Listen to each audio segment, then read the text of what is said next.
Today we're looking at Jesse James. Hello, welcome to the Daily Bellringer. Please don't forget to subscribe and take a look at the questions down in the description. Also, don't forget to check out dailybellringer.com where you'll find more resources that go with many of the Bellringer videos. Jesse James was one of the most famous outlaws in American history. He became known for robbing banks, trains, and stagecoaches during the years after the American Civil War. Some people viewed him as a hero who stood up to powerful companies, while others saw him as a dangerous criminal. His life was filled with violence, adventure, and controversy.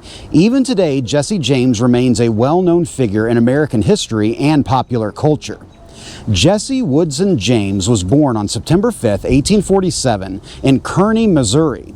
His father, Robert James, was a farmer and preacher who died when Jesse was only 3 years old. His mother, Zerelda James, raised Jesse and his siblings. Jesse's older brother, Frank James, would later become his partner in crime. When the American Civil War began in 1861, Missouri became a dangerous place. Although Missouri stayed in the Union, many people in the state supported the Confederacy.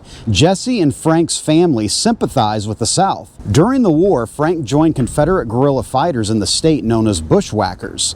As a teenager, Jesse also became involved with Confederate groups. The fighting in Missouri was often brutal and extremely violent.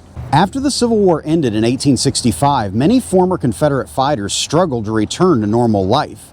Jesse and Frank joined a group of former guerrillas who turned to crime. In 1866, they took part in a bank robbery in Liberty, Missouri, in which they made off with over $60,000. Historians often consider this one of the first bank robberies in the United States carried out by former Confederate soldiers after the war. Over the next several years, Jesse and Frank became leaders of what was known as the James Younger Gang. The gang included members of the Younger family, such as Cole Younger.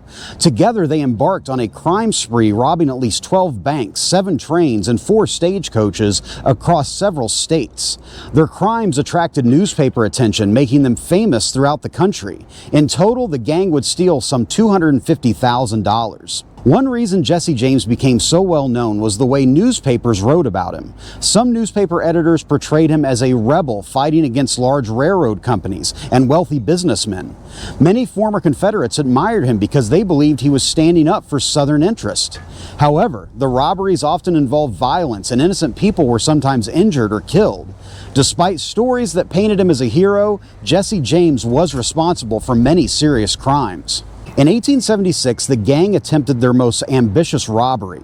They targeted a bank in Northfield, Minnesota. The citizens of the town fought back and the robbery failed. Several gang members were killed or captured, and the James Younger gang was effectively destroyed. Jesse and Frank managed to escape and return to Missouri. After the failed Northfield robbery, Jesse James tried to rebuild his criminal career. He formed a new gang and continued robbing trains. Law enforcement officers and private detectives worked hard to capture him. One organization involved in the hunt was the Pinkerton National Detective Agency. The Pinkertons pursued Jesse for years, but they were unable to catch him. As time passed, Jesse found it more difficult to stay hidden. Rewards were offered for his capture, and some members of his own gang began to think about turning against him. In 1882, Jesse was living under a false name here in St. Joseph, Missouri, in the house you see behind me. He believed he could trust 2 brothers who were staying with him, Robert and Charles Ford. By this point, the reward offered by the government for the capture or killing of Jesse James had reached $10,000. On April 3, 1882, Robert Ford shot Jesse James in the back of the head in a room inside this house while Jesse was standing on a chair dusting a picture. Ford hoped to collect the reward money and receive a pardon for his own crimes.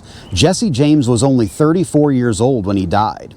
After Jesse's death, stories about him continued to grow. Books, movies, television shows, and songs helped create the legend of Jesse James. Some people remembered him as a folk hero who challenged powerful institutions. Others remembered him as a criminal who robbed and killed for personal gain.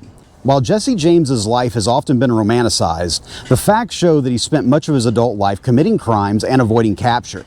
Even so, his dramatic adventures and famous robberies have made him one of the most recognizable outlaws in American history. So with that, hopefully you learned something, and thanks for watching.